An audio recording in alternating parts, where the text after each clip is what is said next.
Ha, chết mày chưa? Đù, không được rồi, nãy 2 cái rồi. Đây nè. Cái này nè. Nhanh đây chứ.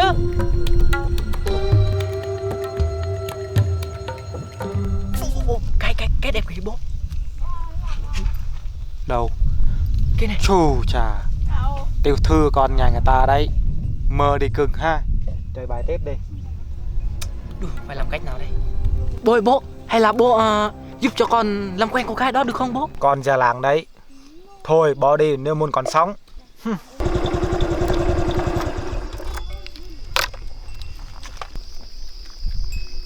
Nếu bố có thể giúp cho con quen một cô gái đó là con sẽ trăng bò cho bố 1 năm luôn.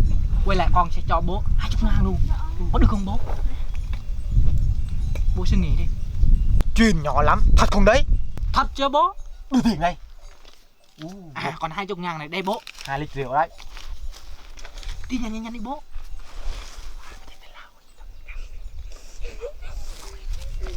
Bố này bố. Nhanh đi. Đúng là bố của ta. Rút bố đi xem mà không nghĩ được.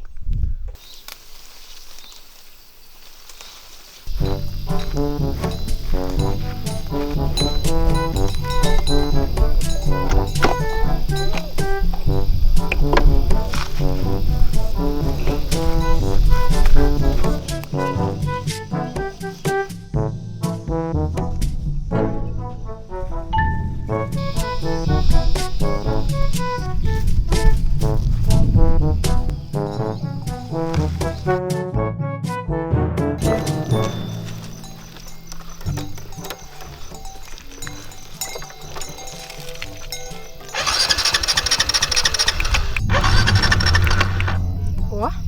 Nãy bình thường mà ta? Xe không nổ. Hôm nay mình thành công rồi.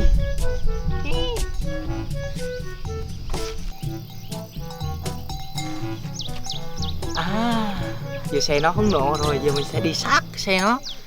Chắc nó biết mình sửa xe nó rồi. Chắc mình sẽ làm quen một cô gái nữa cũng được. Wow, cái xinh quá. Mình sẽ xin Facebook, xin Messenger, xin Zalo, xin làm quen, xin hết tất cả. Ê, là tầm bậy quá, thôi đi thôi.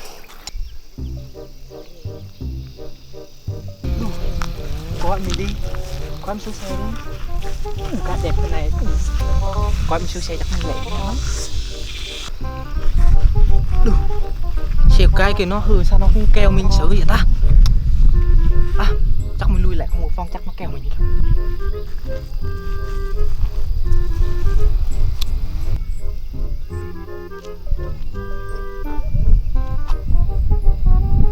Ơi, em ơi, xe em pin làm sao vậy?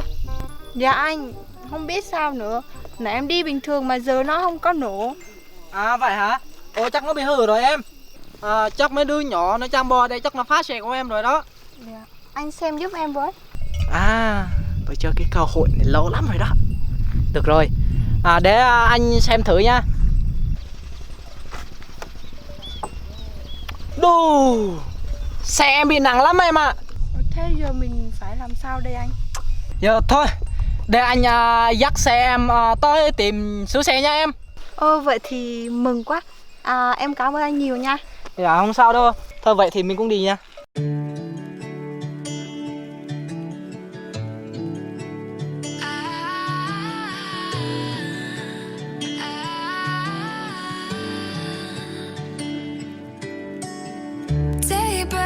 And I'm burned by the morning light. I make the same mistake more than twice. Same song, but brand new dance. I wear out my 3rd chance. You take my breath and I can't get it back.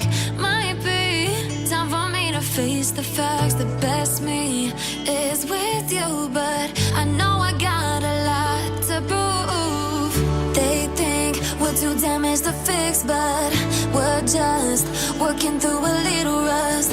They like to say we're just young, but I know we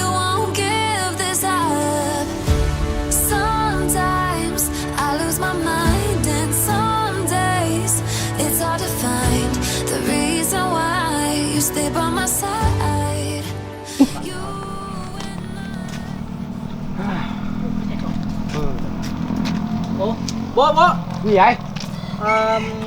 bố cho con xin tiền bố 20 được không bố?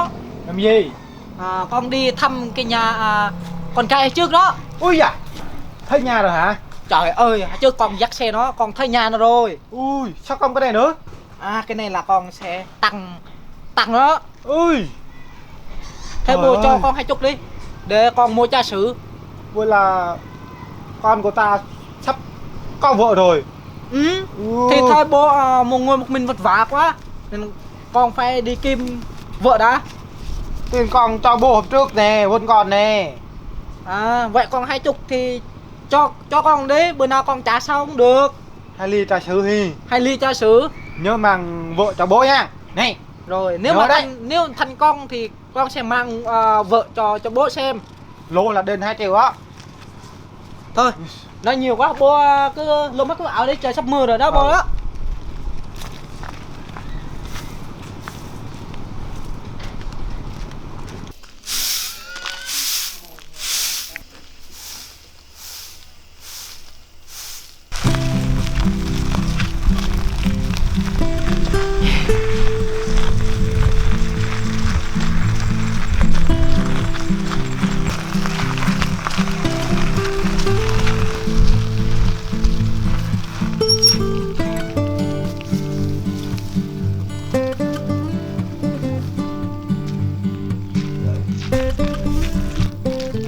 Ê em ơi, Ủa anh Đen hả? Anh đi đâu vậy? anh nhớ em qua nên anh đi thăm em nè. Anh qua thăm em có quà gì cho em không đấy? Có chứ, đây nè. Wow.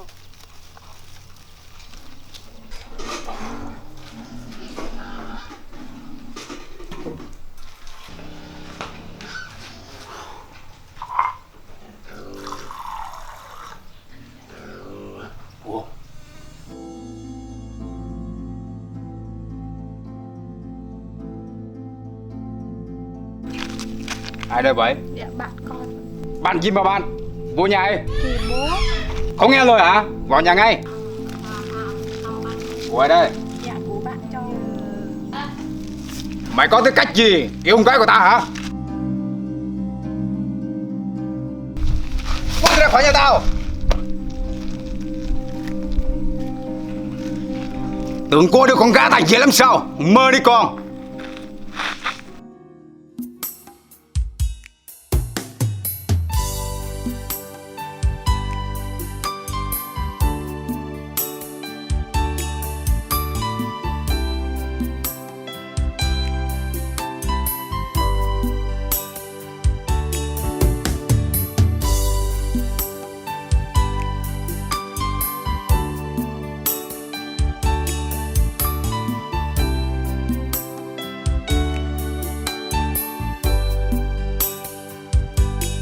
Một câu hỡi, câu tô mừng lâu,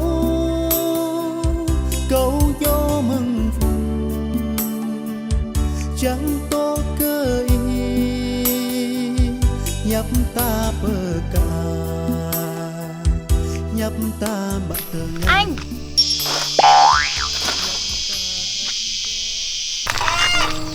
Em xin lỗi anh, em thật sự rất là ngại. Giờ em không biết làm sao luôn. Mong anh hiểu cho gia đình em. Không sao đâu em. Anh rất là bình thường thôi. Anh rất là tươi vui bình thường thôi em. Em đã chạy ra tới đây thì anh đã cảm thấy anh cũng hạnh phúc rồi. Nhưng mà hồi nãy bố em. Không sao đâu em. Em hãy chờ đợi anh sẽ làm cho bố em tự hào về anh. Và sau đó anh sẽ làm chúng ta một gia đình. Thôi em đừng buồn nữa nhé, anh phải đi đây nhá.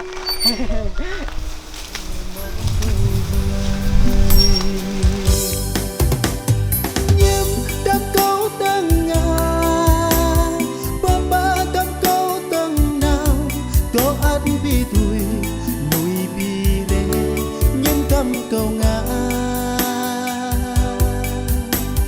dâu ta kranh rai ta nhà dâu ta ha rai bie lại ma cơ đi bi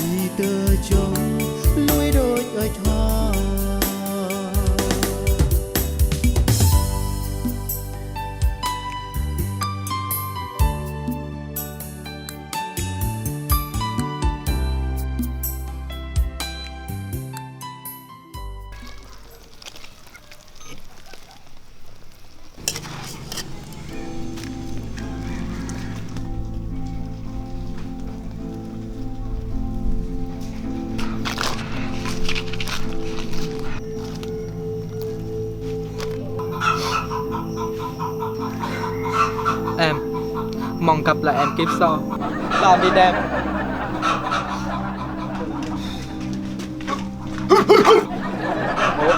Làm gì vậy? Con muốn chết. Chết rồi, cứ đu này, sao có ăn nữa? Bố ơi, con nhớ cô ấy, con chịu không nổi nữa. Trời ơi, cái gì cũng dám biết được hết. Chết đi cái là chết ngu, biết chưa? Xuống đi, xuống đi. Trời ơi, chết cái này rồi. Cái này sao có ăn được nữa? Mà mày ở đây, sao lắm. Theo con chết chỗ nào nữa? Nhìn này nè, chắc chết đứt cổ luôn quá. Đi, không biết cái gì cũng dám biết được hết. Này con, cái này chết mấy xương nè. Rồi bố, cái này là chết thật đấy bố. Thế này tính làm gì? Cái này là do con cái đam mê thôi chứ. Chết mấy cái là chết ngu lắm đó. Biết điều như vậy là tốt đấy. Sau này đừng vì một cô gái mà đi tiêu tử và chết nữa. Ngu lắm đó. Do hồi nay do con đam mê thôi chứ. Chứ chết chỉ tầm này nữa. Mà có chuyện gì mà phải tự tử rồi chết vậy? Bố cô ấy không chấp nhận con, nên con buồn quá, con muốn chết. Cái này chuyện nhỏ thôi. Để bố giải quyết cho. Con gì đi phải chết. Chết rồi ai nuôi bố nữa. Thôi con về chỗ đi.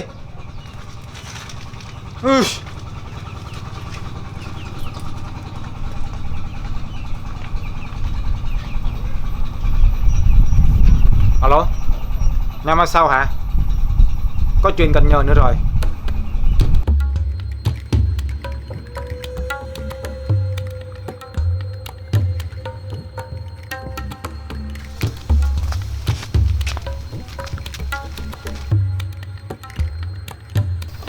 Tại sao anh lại bắt tôi? Tôi có hận thù gì với anh đâu. Muốn sống thì hãy ngoan ngoãn đi.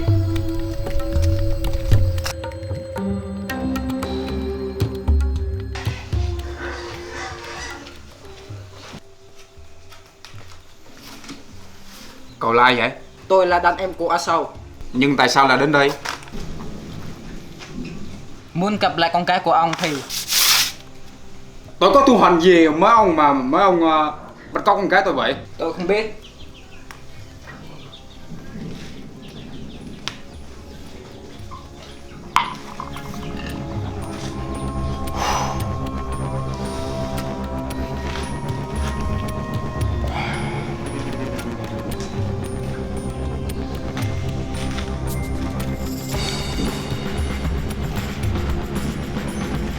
À, đúng rồi.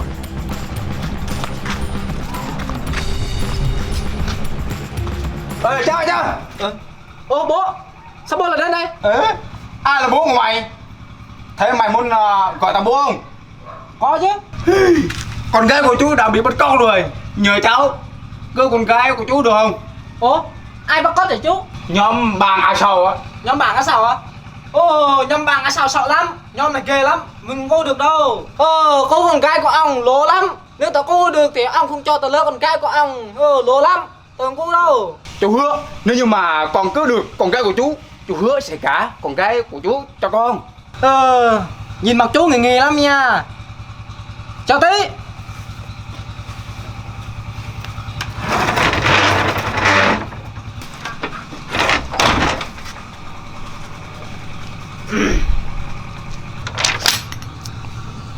Mời ông ký.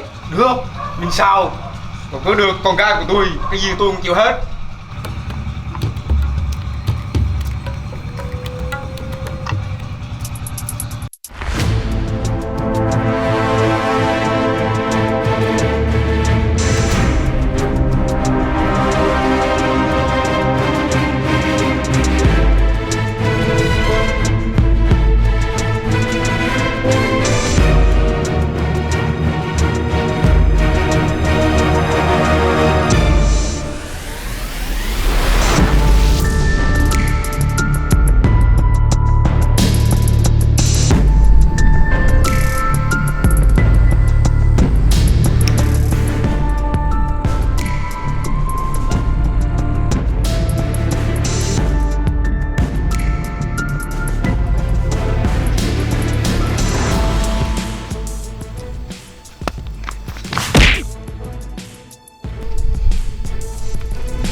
Mày thật là to gan. Mày mà dám vô địa bàn của tao à? Tới số rồi con à. Ba tụi mày dám to gan nhất. 1, 2, 3. Thằng nào? Đây.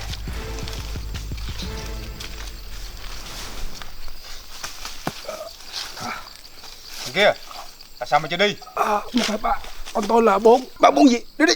Dạ, thưa chú. Còn đây cưng của tao có sao không?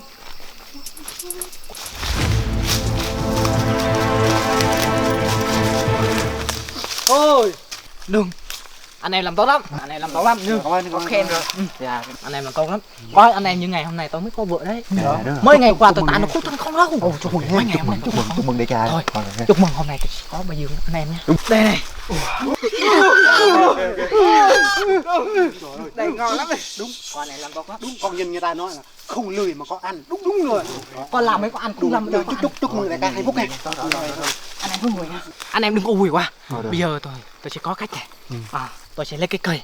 Tôi sẽ chỉ anh em sẽ chạy nha. Coi như là tôi đi đánh anh em đó. Anh em sẽ chạy nha. Ok.